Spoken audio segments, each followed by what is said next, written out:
Welcome to the show, motherfuckers. I know I should be ashamed of myself, but hey, what can you do? What can you do?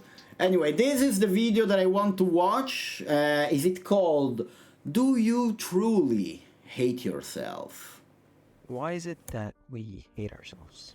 I believe this is the question Neon Genesis Evangelion attempts to answer.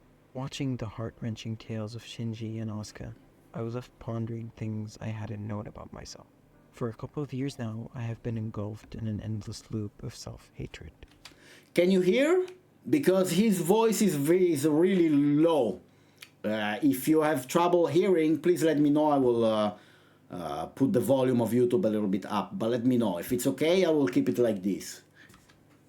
One where I loathed and questioned my right to exist. Self-hate is an emotion many of us may know all too well.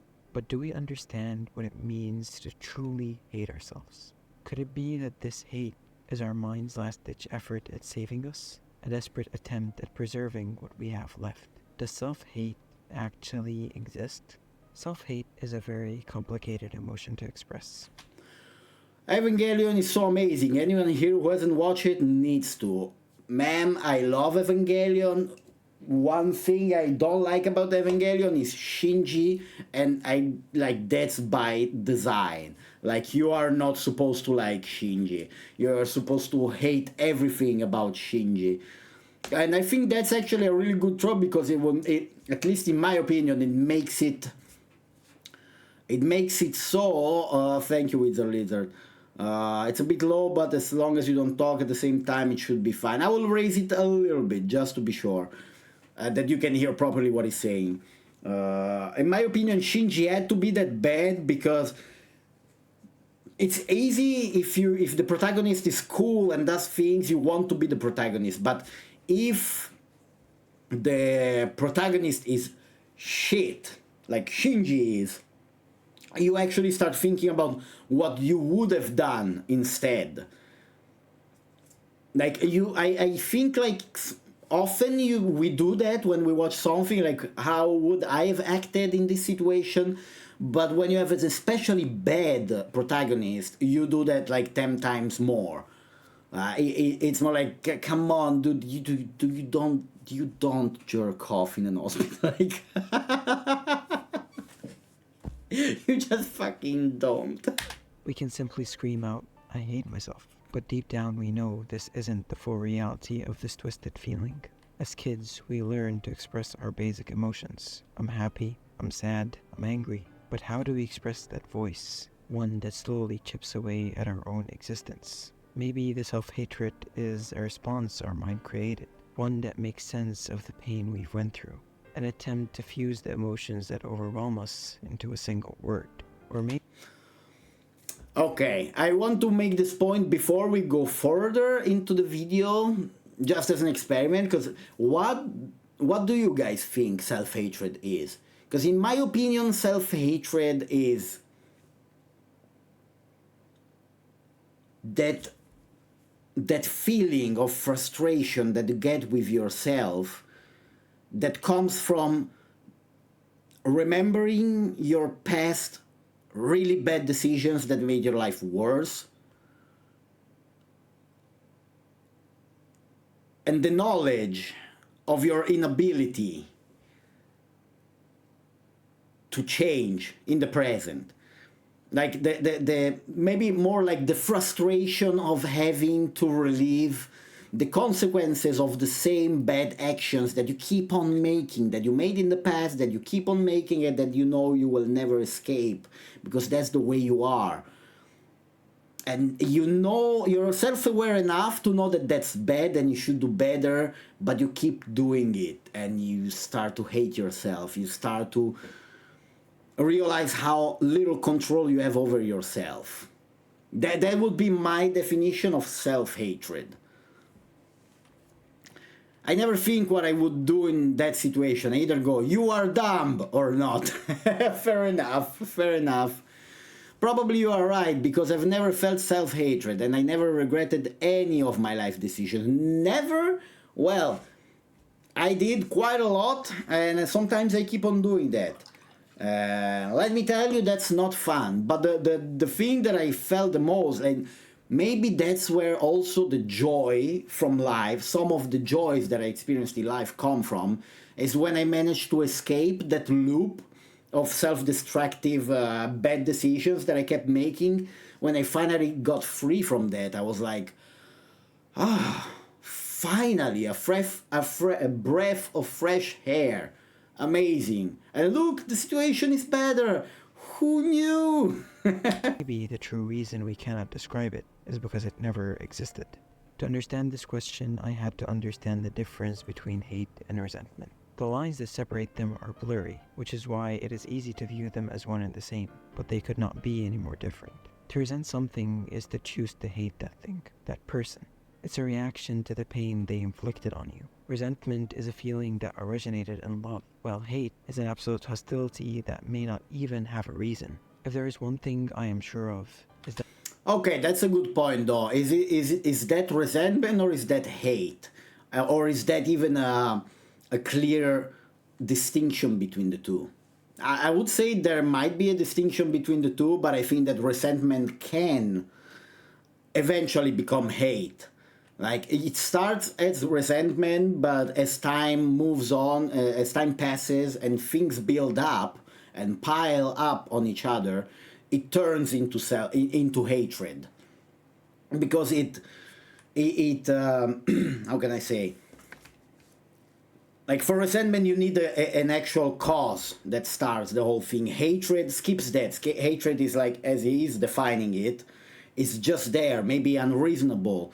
Well, if you build up enough proof of something, you don't need to justify to yourself that thing anymore. It's innate in you.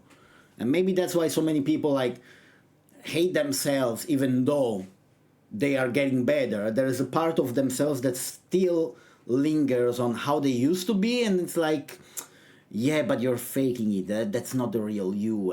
The real you is a piece of shit, and you will never escape this. And you know, that constant hum in your head that can drag you down in the worst possible moments.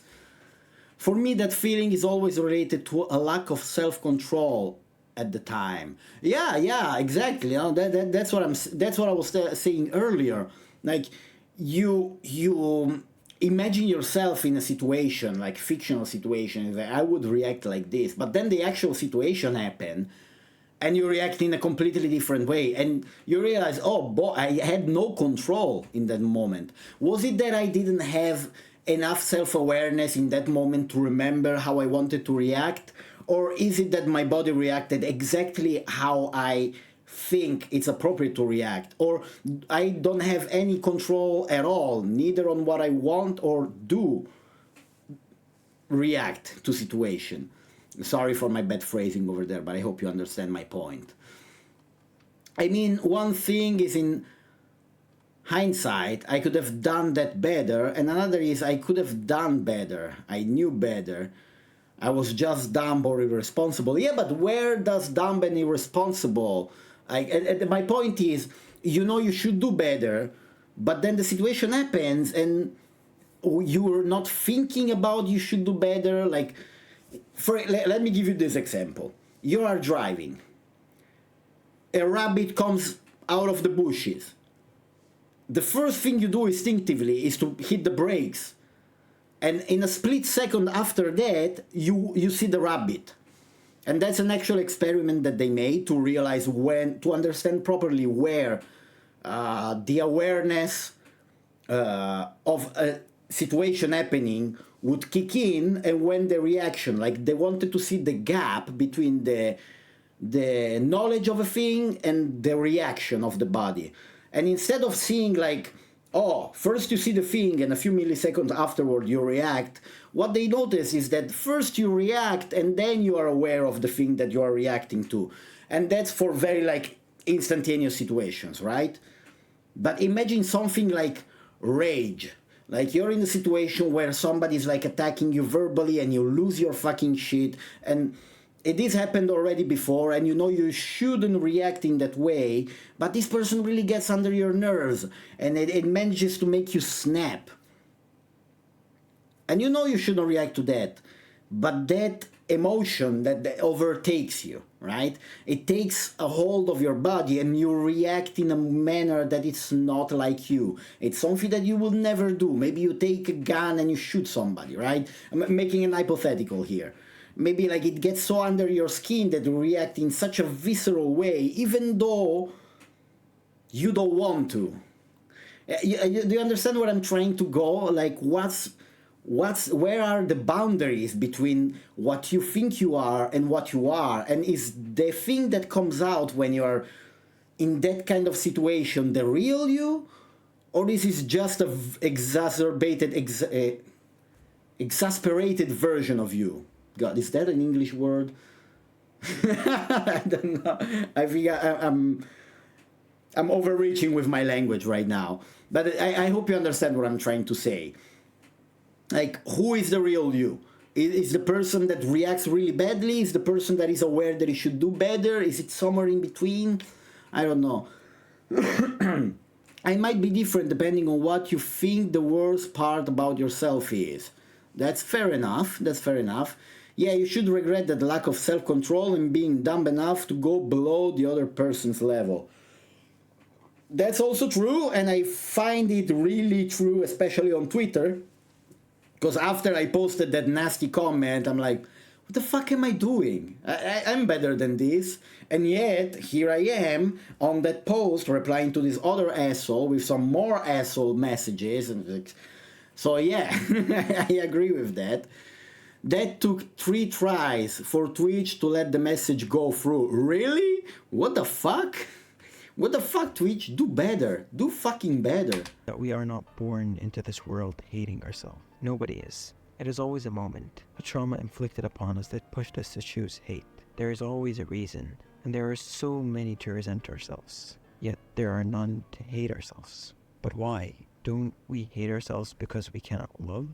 The paradox introduced by Arthur Schopenhauer. No, I think that you cannot hate without being able to love. Like they are not one in the same, they are not the opposite sides of the spectrum, but they are related in some manner. You cannot feel hate if you cannot feel love. And maybe hatred comes from a lack of love, but still you know what love is and feels like, even if you never experienced it. If you know what hate is. But maybe that's just me. It's internet related, not censored. Ah, okay. I don't know why Twitch just doesn't work, man. It sucks. I know, it sucks in many ways, but it's good for others. Copyright, for example. Is an attempt at describing the inevitable They just don't care. fate of human intimacy. It's a cruel metaphor that would show how powerless we are to our own nature. Hedgehogs desire closeness to one another, but the closer they get, the deeper their spikes will pierce through the ones they love. It depicts a fight between our deepest desires and our cruel nature.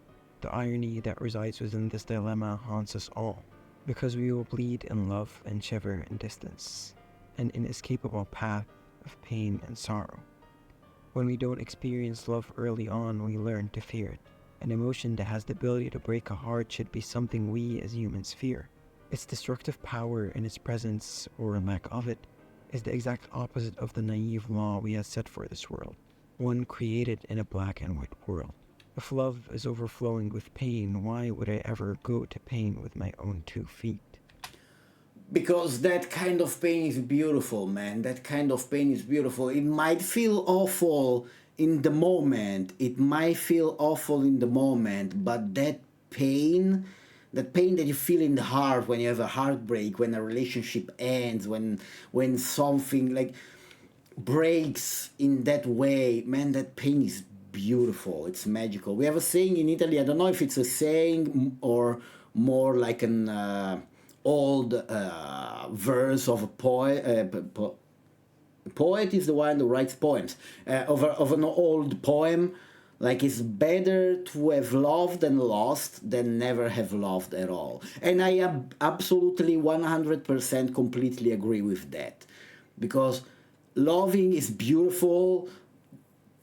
The pain that comes from love is equally beautiful. It's equally beautiful. It's something that makes you feel alive, man. It's something that makes you feel... If you are depressed, if you are detached from reality, whatever you're feeling, you should get a heartbreak. You should get a heartbreak. That shit makes you feel so much fucking alive. And it's a feeling that it's like wine. It gets better over time. It gets better over time. Absolutely. It becomes almost a fond memory to have. Like all of the heartbreaks I experienced in my life, I experienced some. Now that I look back, man, I savor them like some fine cognac or whiskey or so, like something that stayed in the barrel for long enough to now be enjoyable to sip. Maybe I'm just weird, I don't know. Oh, Pac-Man, welcome to the show. Such a strange time to enter stream, man. Sorry, we're watching something about self-hatred. And of course, it's Neon Genesis Evangelion. We are watching a depressed guy being depressed over a depressing anime made by a depressed guy to depress the population. Beautiful way to put it, man. That's basically even, and it's a fan base now. Humans need to be part of a story to give meaning to their lives. Do you know many great single character stories?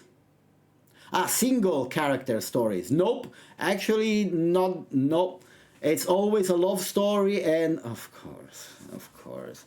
Yay, Pac-Man, burn it down. Woo, thank you. And you reached what? 5 streams a week? Wow, that's actually impressive. Thank you, kind sir. And oh, Hypuka is in the house. What if I don't want to get in the mech? You don't want to get in the mech? Then you're gonna play Asuka in the hospital bed. Let me do the 20 push-ups real quick so we can keep watching this.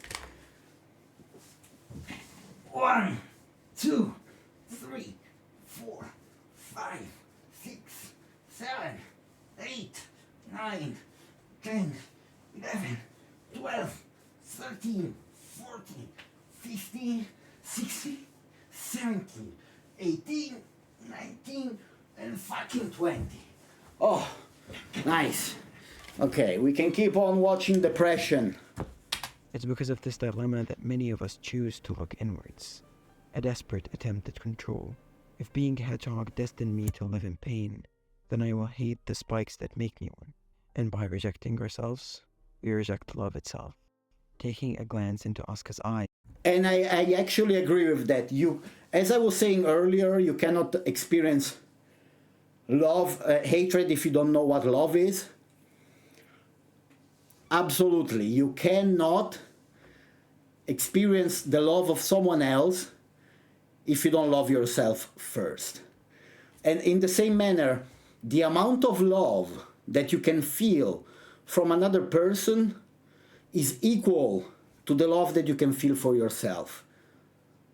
If I am able to love 3 out of 10 and you love me 7, in my mind, you love me 3, because that's my limit. That's all I can experience. I hope it makes sense. You can instantly see the desperation to be seen, a need that arose as her birth was neglected by her own parents. She would nag, shout, and scream, but it wouldn't be of any use, as she would remain invisible in the eyes of those who mattered to her the most. Maybe if she was worth anything, then she wouldn't be so easily replaced by a lifeless doll, would she? Everything that made Asuka herself had to change. Man, I'm such an Asuka fanboy. She had to shine brighter, so that nobody can ever overlook her existence. When we resent ourselves, we believe that love is something the likes of us are not worthy of having. But can we truly believe we are unworthy of love? Deep down, Asuka craves love, and it's obvious. It's a feeling many of us know all too well. We can clearly see that she is yearning for it, for anyone to love her, anyone to acknowledge her. Maybe this idea is a lie we create, one that allows us to reject love when it comes knocking at our doors, a wall that prevents us from getting hurt again. We are born oblivious to the truth, a truth that lied behind the warmth of love. We are all slaves to love, succumbing to it knowing damn well it could shatter our being in an instant. It's the inevitable nature of being a human. It is why the idea that you are unworthy of love will always fail, because the fall is inevitable. The only thing it can do is prevent us from ever loving fully. Asuka hates herself to justify her invisibility, and she does that by convincing herself that she can only matter when she's the best. Ah, fuck. Oh, fuck. This hits home. This hits home. I kind of feel the same. And to my point earlier, I really like loud, obnoxious, assertive women. Yeah, what can I say? Well, let me catch up with chat because I see it's fucking moving. They throw your ass in there without asking. I used to explain it more academically, but I recently figured out that this analogy was more accessible. You're replying to a wizard lizard. Good point, Tine. Humans need to be oh, okay, I know what you're talking about. Yeah, no, absolutely. It's in our DNA. Like, we need a story. That's why we like songs and movies and animes and mangas and whatever the fuck. It's a story that is told, and it's between someone and someone else. You know, even in the most batshit insane story, like take Guts, for example, from Berserk. If there was no Casca there, dude, that story wouldn't be the same. It wouldn't be a story at all. It would just be like, you know, a thing, not a story. And it wouldn't have had the same impact. Why does everyone win diddle me? What? What does win diddle me means? I see you always like the Germans. Maybe I have a soft spot for Germans, and maybe the fact that I'm Polish, I like when Germans conquer me.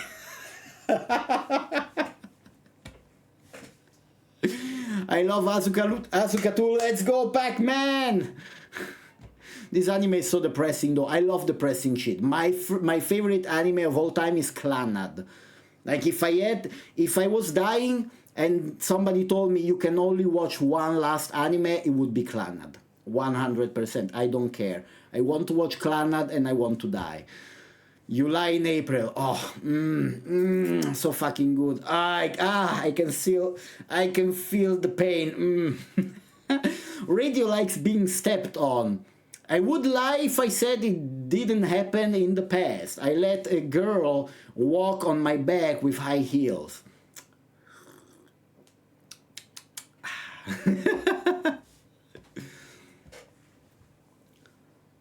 You Lie in April is a single child story? What? No, it's not a single character story. There's a love story involved, and suffering and pain and death. And music occasionally. The guy is single, but it doesn't mean that it's not a love story. Evangelion, You Lie in April. I will remember those anime suggestions if I ever get around. You never watch Evangelion, Ipuka? Are you for real? Is that a joke? That's a joke, right? Please tell me that's a joke. Wait, did you mean like a lone wolf type anime, Tinne? Oh, okay, you're talking with yourselves. A story with only one character.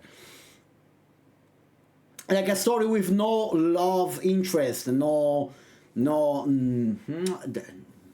man, nothing comes to mind. Well, they may have lost World War II, but at least you can give a special German in the future of winning the war. What? May have lost World War II, but at least you can give a special German in the future of winning the war. Well, there's a special German that will conquer the world very, very shortly. But just to your point there, they may have lost World War II. But you ever heard of Operation Paperclip? Do you know who was involved in NASA back in the day?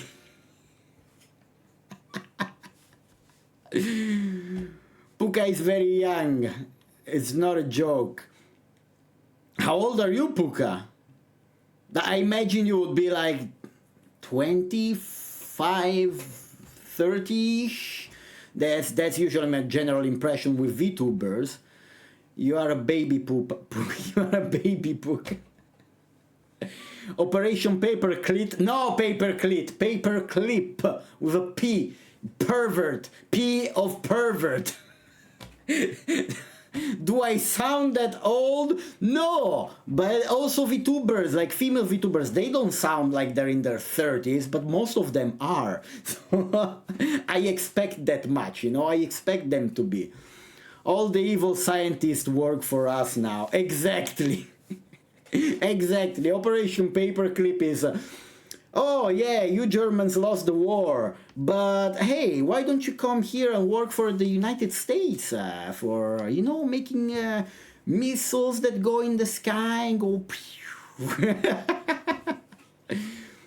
I am 22? You are 22? Yeah, I'm 22. Oh man, I remember when I was 22. That was...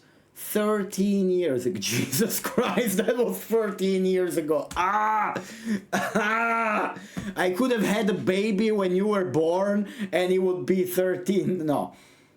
It would... What the fuck was I thinking? I could have had a baby at your age and it would be 13 now. Okay, that's what I was trying to say. Call him Baby Puka Radio. Baby Puka. Baby Puka sounds nice though, not gonna lie.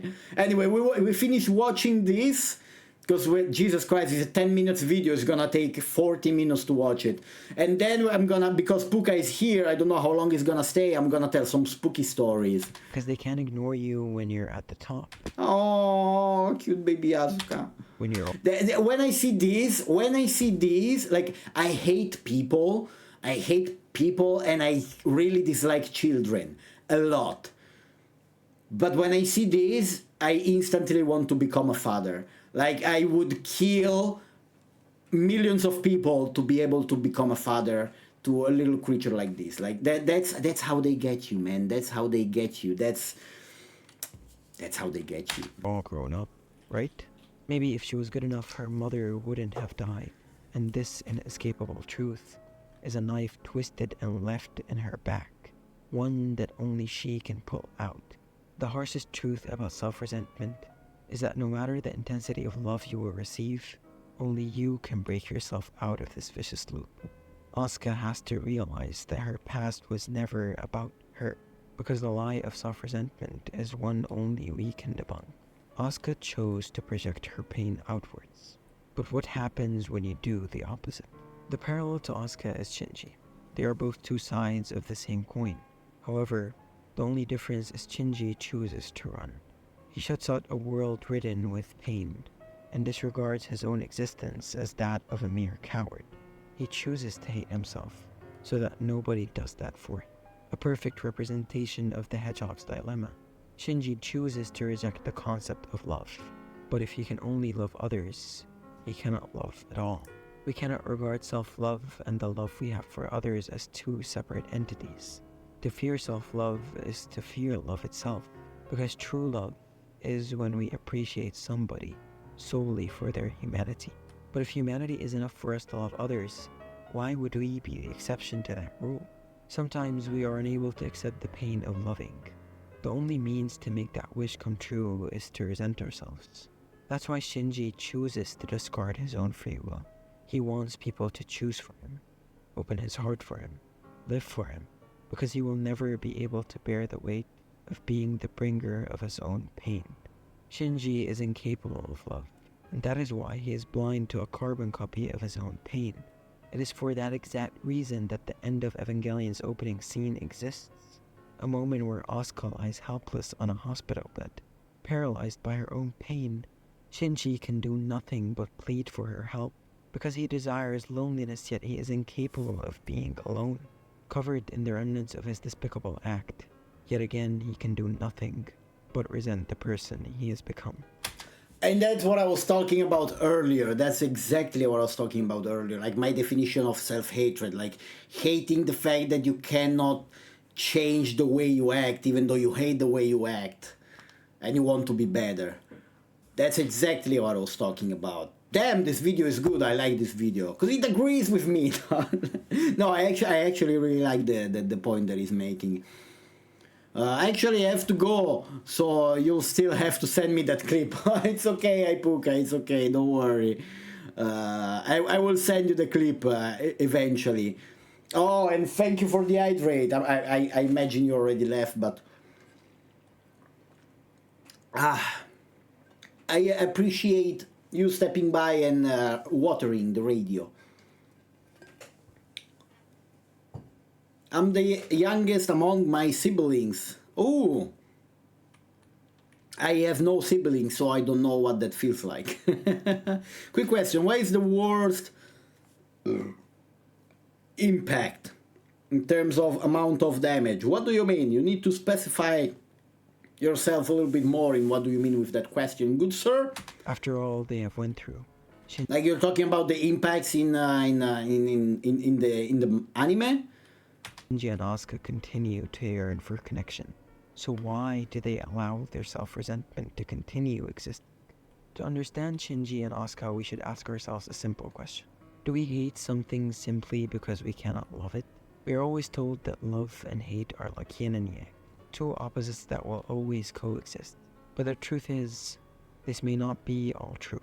In Eric Fromm's The Art of Loving, he describes the opposite of love as indifference, when we do not even care to acknowledge an existence. If your lack of self-love had brought indifference, why would we ever care about our past, our trauma, our filled potential? If you are truly indifferent to ourselves, why would we have the will to hate? You cannot be indifferent to yourself. I think unless you're a complete sociopath or like a psychopath, you can't be completely indifferent to yourself. But to your question, Pac-Man, I think the worst impact would be the first one, simply by the virtue of being the first one. Like imagine, I will make this analogy with history, it works pretty much anywhere in history. Imagine the first time soldiers had to deal with machine guns. Like the first one to implement machine guns or firepower for that matter on a battlefield. Imagine the other side that had to discover what a gun was in the first place by getting shot at. Imagine how that might have felt. Or imagine the first people that experienced the human manda. The human manda, for those of you who are not aware, were the people, the steppes people, the like, what was the Genghis Khan, the king of the Mongols, like people living in tribes mounted on horses that would shoot arrows and they would ride on cities with these big flocks of people on horses shooting arrows at a distance, so you would never get to battle them 1v1, right? You would never get close enough to combat them. Imagine the people that used to, back in the day, form this, like the phalanx or this close tight formation of one-to-one combat, having to deal with something like that, like this huge, humongous amount of people on horses that shoot arrows at you, and they get close enough, shoot at you, and they leave, and then they come back, they shoot at you, and they leave. Imagine having to be the first one to deal with that. Because of course, the more it happens, the more you adapt and you overcome. You're used to it, you know what to expect, but imagine being the first one to experience something like that. So to your question, I would say the first one, because that would have been like the craziest shit to go through.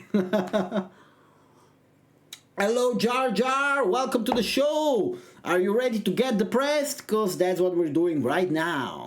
We would become husks, empty souls roaming this planet, in a shell that is destined to rot and wither away in the passage of time.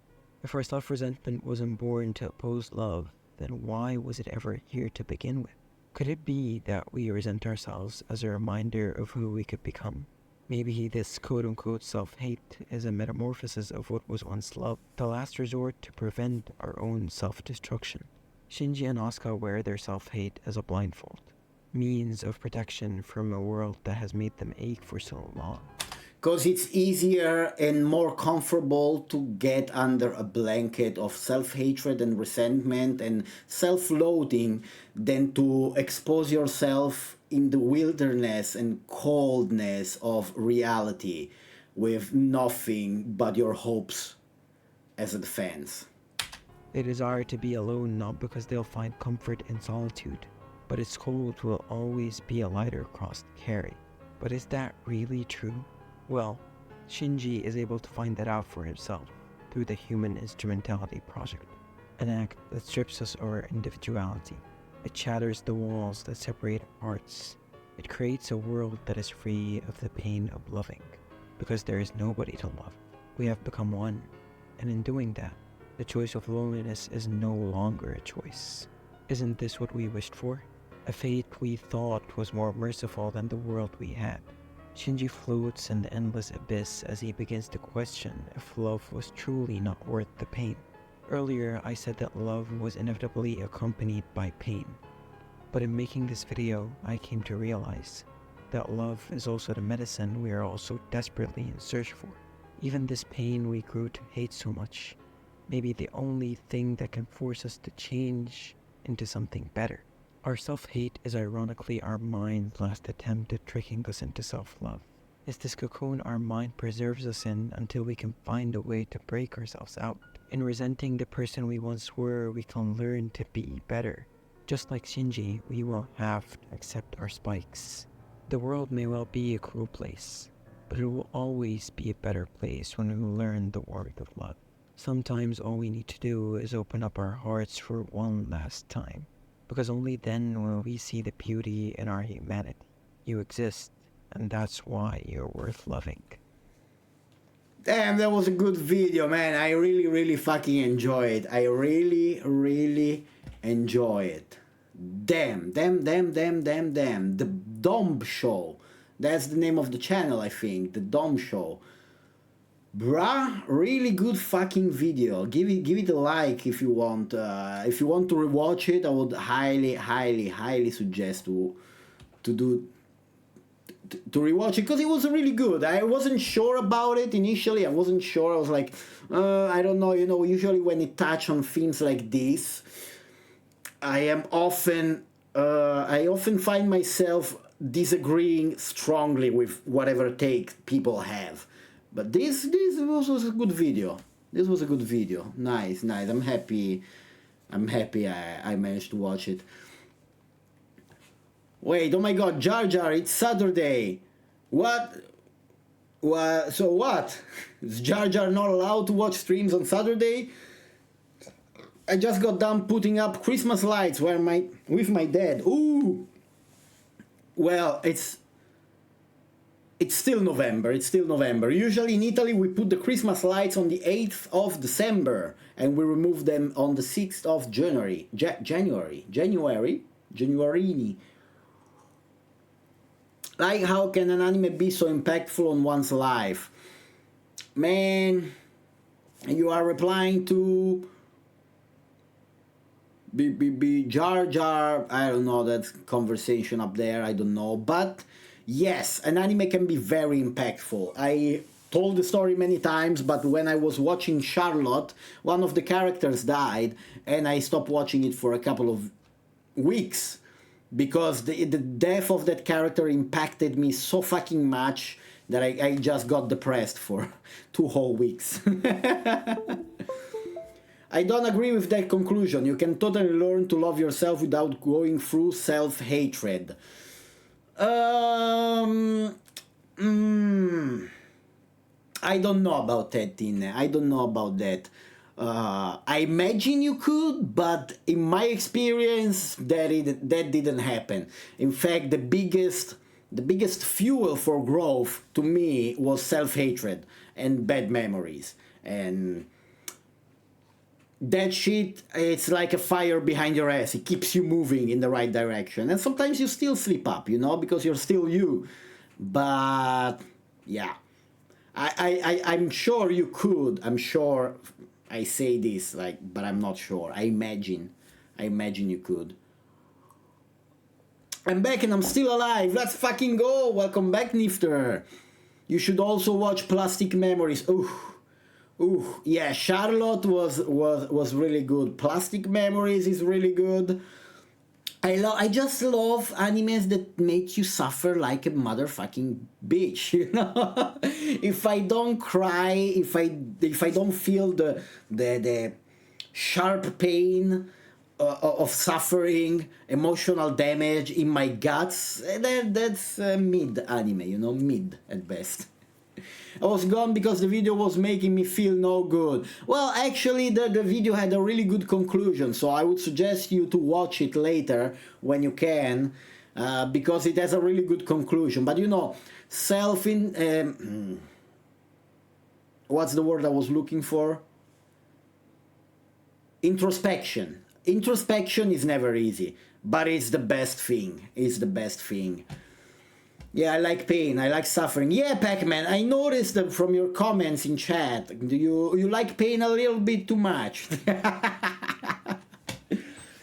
Anyway, I think we reacted to everything I wanted to react to for today. I don't think I have more. We watched some cute anime moments. We watched some fucked up shit. I made you listen to that weird song I wanted to make you listen to. So yeah, I think I'm gonna actually now take a little breaky break, smoke a cigarette, and be back to play some games. Cause hey, the night is still young, and karaoke, you know karaoke is gonna come after the break. You know that. Karaoke or Redeem Nifterer. Karaoke is coming after the break. I need to look for the song. I need to listen to the song before I sing it. It's a hard song. What do you mean redeem me? I'm gonna redeem you. I have a button over here. If I click it, I can redeem you and you become the streamer. Now imagine that. Imagine I can put chat and you suddenly become radio and you have to stream in my behalf. That would be fucking funny. You redeem me, I redeem you, motherfucker. Fuck.